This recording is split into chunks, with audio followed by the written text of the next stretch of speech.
They thought they were getting half of everything. My son had filed a document with the court. It carried my signature. He had not asked me to sign it. That morning everyone in the room was going to find out. They arrived 11 minutes early, 3,000 miles from Toronto, expecting a will reading. They were going to get one. But that room held more than a will. It held a truth that would silence a man who carries my name. They arrived 11 minutes early. I know because I was already there. Seated in the corner chair by the window when Colin and Meredith walked through the glass door of Howard Finch's office on West Georgia Street. They didn't see me immediately. They were talking to each other. Heads close, the particular body language of two people who have rehearsed a conversation so many times that they've stopped noticing they're rehearsing. Meredith was wearing a black dress that cost more than my first car. Colin had on a suit I hadn't seen before. Charcoal, well cut, the kind a man buys when he needs to look like he belongs somewhere. He had flown from Toronto. 3,012 miles, door to door. People don't fly 3,000 miles to attend a will reading unless they're expecting something. Colin saw me when Meredith touched his arm and nodded in my direction. His expression changed.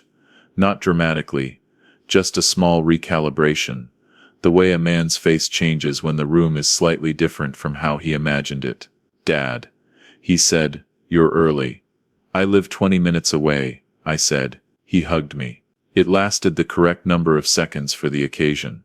Howard came out at 9 o'clock exactly. He shook hands, offered coffee, showed us to the conference room. I already knew what the documents said. I had written them. My name is Leonard Voss. I'm 71 years old. I spent 40 years as an architect. Residential at first, then commercial, eventually heritage restoration. I spent the last 12 years of my career restoring 4 of Vancouver's oldest buildings, including a waterfront warehouse that the city had been trying to demolish since 1987. I am not a man who loses track of things. I notice load-bearing walls. I notice when a foundation has shifted. I notice when what looks like a renovation is actually a demolition in progress. This is relevant. Eleanor and I had been married for 46 years when she died. Breast cancer diagnosed late. She had ignored a symptom for 8 months because she didn't want to worry anyone. That was Eleanor. She spent her life trying to contain the radius of her own suffering. She died on a Tuesday morning in April, with the window open and the sound of the inlet below and me holding her left hand. She was 68 years old. The will she had signed in 2019, the one Howard had on file, divided our estate equally between our 2 children. Colin received half. Our daughter Sasha received half. The estate included the house on Dunbar Street, the investment accounts, the duplex in Kitsilano that we'd bought in 1998, and the contents of a family trust that Eleanor and I had maintained since 1994. In the months after Eleanor died, I began to understand that Colin had been making assumptions about what that will said. He wasn't wrong about the 2019 version.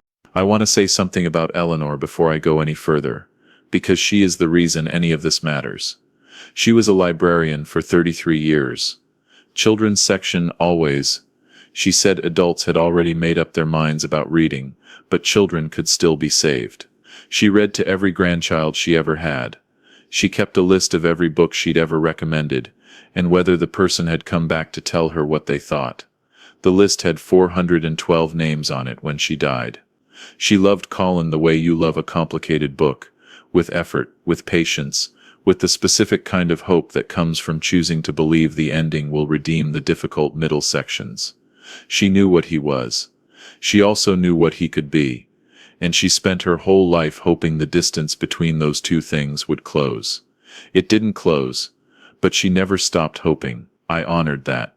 When I made my decisions, I want to be clear about that. What I did was not about erasing Eleanor's love for her son.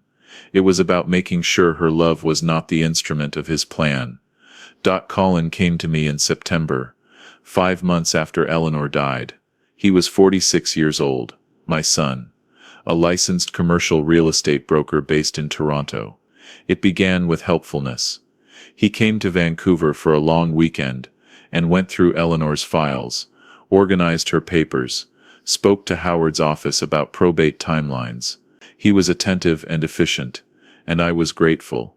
Grief is disorienting, and having someone take charge of the administrative weight felt, initially, like a kindness.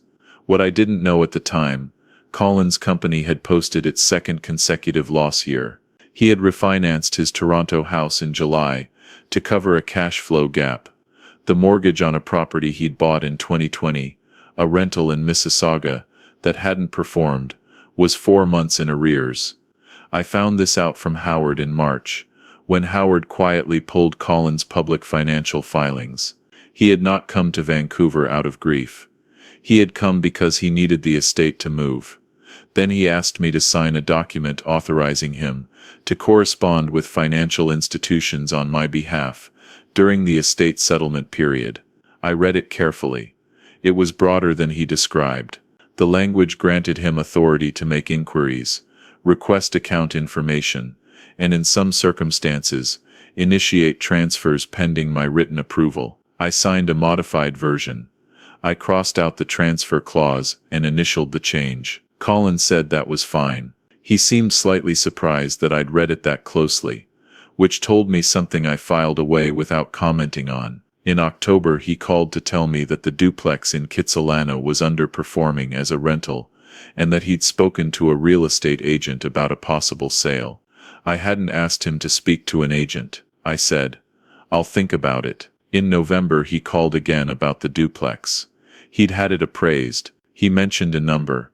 He said the market was favorable, and the proceeds could be consolidated, his word, into a more efficiently managed account. Consolidated where? I asked. "I've been in touch with an investment manager," he said. "Very strong returns. I can send you the documentation." I said I'd like to see it. He sent a brochure, not documentation. Then in December, he said something I have not forgotten. We were on the phone. I'd asked a specific question about the executor paperwork, whether Howard had been in contact with him about next steps. There was a pause, and then Colin said in the measured, slightly slower voice he had started using with me, "Dad, there are a lot of moving parts here. I don't want you to get overwhelmed by the details. Let me handle the paperwork side. That's what I'm here for." I let the silence sit for a moment. "I designed buildings for 40 years, I said. "I can read a document." "Of course," he said quickly. "Of course you can. I just mean, this is a lot, for anyone." I wrote the exact words in my notebook that evening, underlined twice. "Let me handle the paperwork side. That's what I'm here for." I wrote, "He's already decided I can't." My daughter-in-law Meredith is 42 years old. She has a background in marketing, and she is very good at it. She understands how to position a thing so that what you're actually looking at is obscured by what you're meant to see. She called me in December. Not Colin. Meredith. She said she was checking in. She said Colin worried about me being alone in the Dunbar house. It was large, she said, for one person. She said there were lovely communities in Toronto where I could be closer to the grandchildren, Lily and Cade, who missed their grandfather. I said the grandchildren can visit me here. "Of course," she said. "But at your age, Dad, these winters, I've lived in Vancouver for 40 years, I said. "The winters are fine." A pause. "Colin just wants what's best for you." "That's kind," I said. I wrote December. Meredith. Toronto. At your age.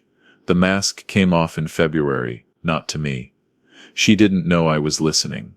I had come upstairs during one of Colin's Vancouver visits to get a glass of water. Meredith was in the kitchen on the phone, and I stopped in the hallway when I heard my name. "He's not going to move on his own," she was saying. Voice flat, efficient, the voice she used with difficult clients. "We need the duplex sold before summer, or we can't cover the Mississauga gap. Colin keeps saying he'll talk to him. But he won't push, he won't actually push." A pause. "No," she said. "Leonard's not the problem. Leonard is the asset." I stood in the hallway for a moment with my glass. Then I went back downstairs without water. Some things don't need to be written down. Some things you just carry. I went to Howard Finch in February. Howard has been my attorney for 22 years. He is 64 years old, precise, and constitutionally incapable of softening bad news with misleading language. I have always considered this his most valuable quality. I laid out what I knew: the document, the duplex conversations, the Toronto suggestion, the investment manager brochure. Howard listened without interrupting. When I finished, he was quiet for a moment. Then he said, "I'll need to pull the estate file and look at a few things." He called me 3 weeks later. What he found began with a detail I hadn't known in August, 2 months before Colin started coming to Vancouver. He had contacted Howard's office and asked for a copy of Eleanor's 2019 will. He said he was helping coordinate estate planning. Howard's junior associate, following standard procedure, had provided a copy after confirming Colin's identity as a named beneficiary. Colin had known the entire structure of the estate before he arrived with his helpful organized folders. Howard also found that Colin had contacted the investment account directly using the correspondence authorization, the modified document I'd signed. He had requested a portfolio overview and a summary of transfer procedures. Not a transfer, just the procedures. Just looking at the exits, Howard said. And there was one more thing. A document that had been filed with the court as part of the probate process. Standard paperwork, Eleanor's executor confirmation. The named executor was not Howard. It was Colin. I hadn't authorized that change.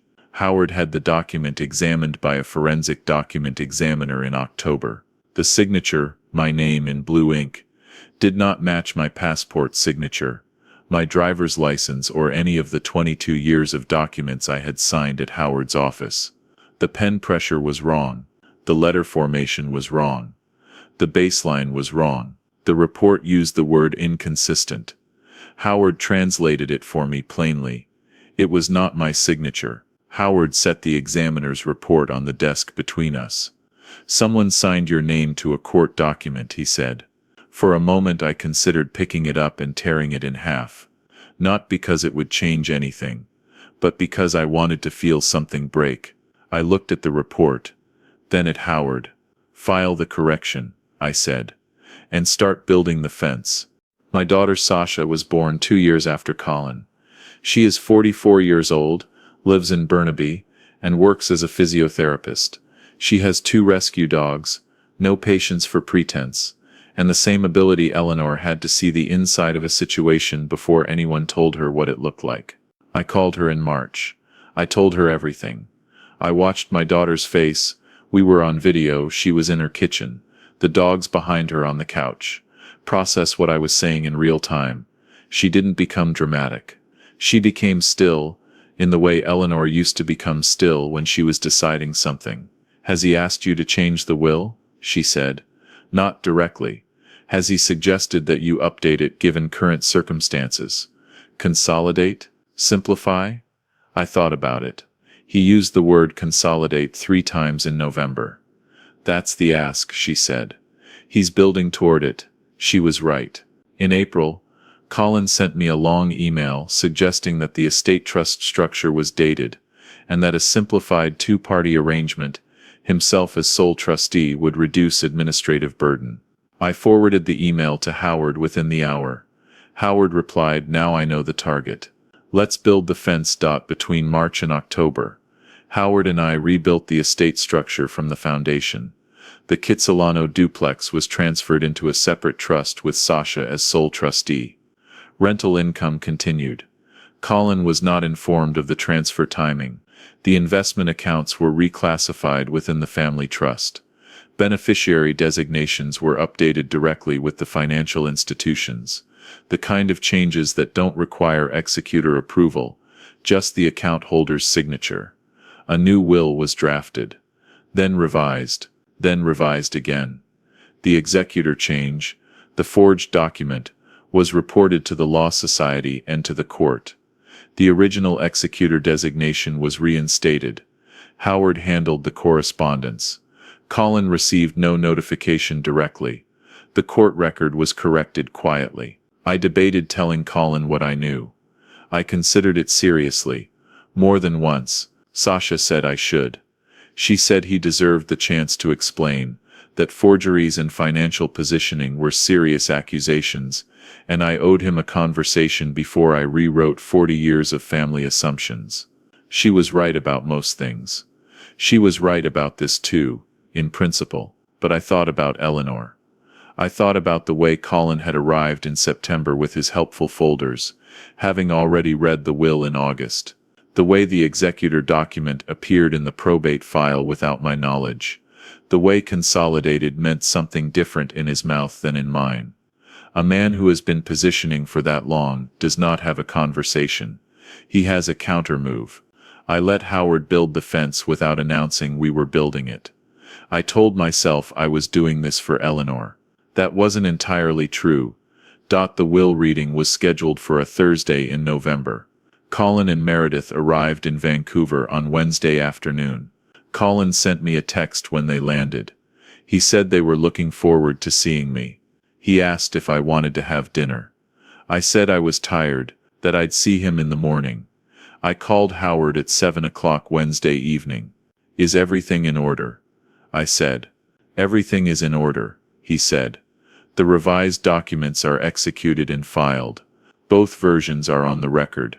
The 2019 will and the 2024 document. Under British Columbia succession law, the most recent valid will supersedes all prior versions, and the executor reinstated to me. The court accepted the correction without contestation. There was no rebuttal from Colin's side because no one told him the correction was filed. I sat with that for a moment. "He's going to come in tomorrow expecting the 2019 will," I said. "Yes," Howard said. "He is. Will you give him time to read it before you explain?" A pause. "How much time?" "Enough to understand what he's reading," I said. "But not enough to regroup." "Understood," Howard said. I went to bed at 9 o'clock. I slept reasonably well. Better than I had in months. There is something clarifying about a thing being finished. The waiting had been the hard part. The morning would just be a document reading. I thought about Eleanor before I fell asleep. I thought she would not have approved of every step. She would have wanted me to give Colin one more chance, one more conversation, one more open door. I understand that. But she also spent 33 years in a library, teaching children that stories have consequences. That choices made in Chapter 3 show up in Chapter 11. That the ending is always earned.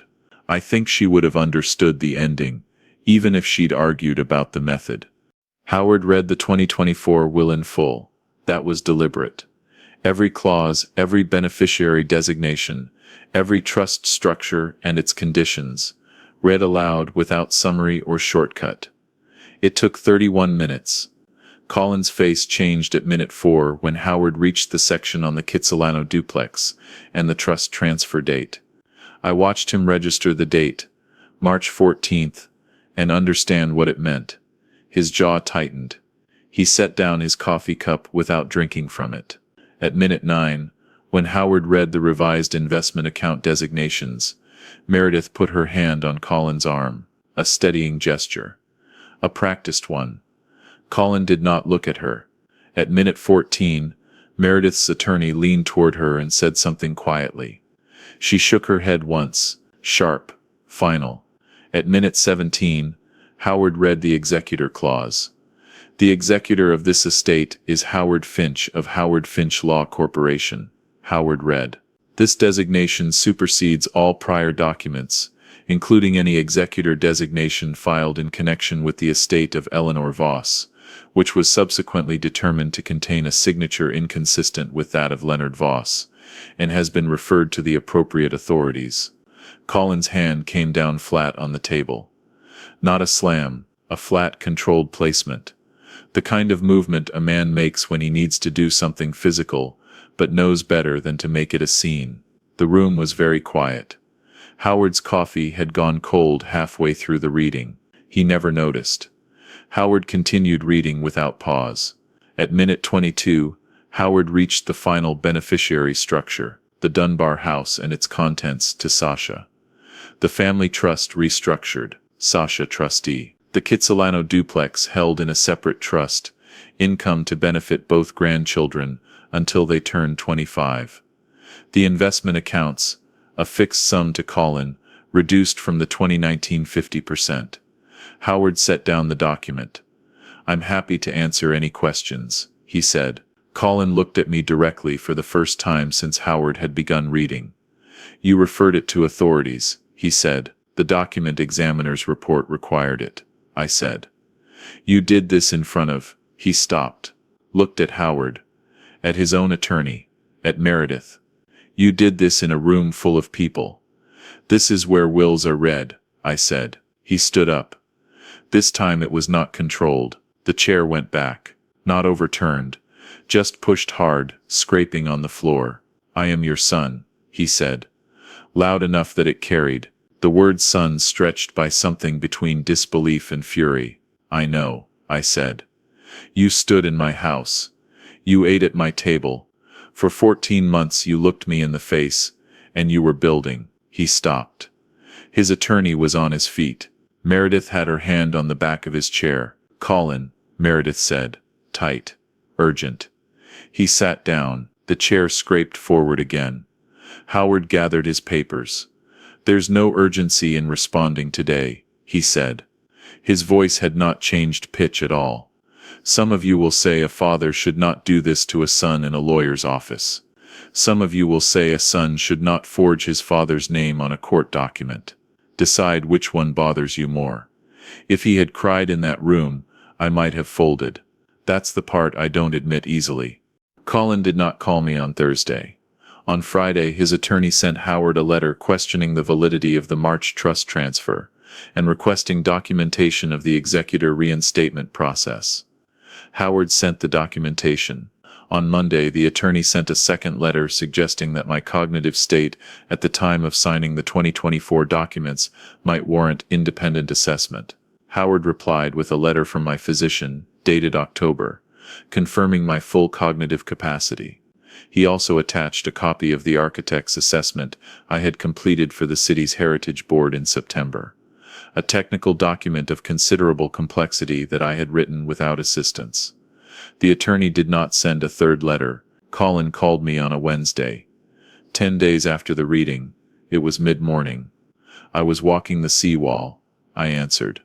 He didn't say hello. He said, "I want to understand what I did that made you do this." I kept walking. "You had your mother's will read before you flew out to help me. You filed an executor document I didn't sign. You spent 14 months positioning an estate that wasn't yours to position." Silence. "I wanted to help," he started. "Colin," I said, "I know what you wanted. Howard found your financial filings, the Mississauga mortgage, the company losses. I understood the pressure. You could have told me." A pause. "I didn't forge anything," he said. "The document examiner's report says otherwise." I said, "So does the Law Society. Their file is open." "That's not me. That's the process that follows when someone files a forged signature with a court." He didn't answer. "You should have asked me," I said. "If you needed money, if things were hard, you should have come to me. Would you have helped?" I thought about that honestly. "Yes," I said, "I would have helped." He was quiet for a long time. "Then you humiliated me in that room. You forged my name on a court document," I said. "We both did something the other can't take back." He hung up. I stood there, longer than I needed to. The inlet was gray and flat, a barge moving west, 2 herons on the rocks below the path. I don't remember what I thought about next. I only remember the sound of the water. 3 weeks after the reading, Sasha drove over on a Sunday morning with coffee and her dogs. We sat in the garden, one of those Vancouver November days, still, gray, mild. She said, "Do you regret any of it?" "I regret that it was necessary," I said. "He called me," she said. "He said you'd always favored me." "I didn't favor you, I know," she said. "But he needed somewhere to put it." We sat for a while without talking. "Mum would have wanted you to call him," Sasha said. "Yes," I said. "Are you going to?" I looked at Eleanor's roses, bare now, just canes along the south fence. "In the spring," I said. Lily's been asking about the bay window room, she said after a while. She said Grandma used to read there. She can have it, I said. A rose cane moved against the fence in a small wind. Eleanor's chair, bay window, 412 names. I had protected what mattered. The Law Society concluded its review in March. Colin's practicing certificate, his real estate broker's license, was suspended pending a formal hearing. The hearing is in April. He'll have to testify under oath. I don't know what he'll say. It didn't feel like victory. It felt like something finished.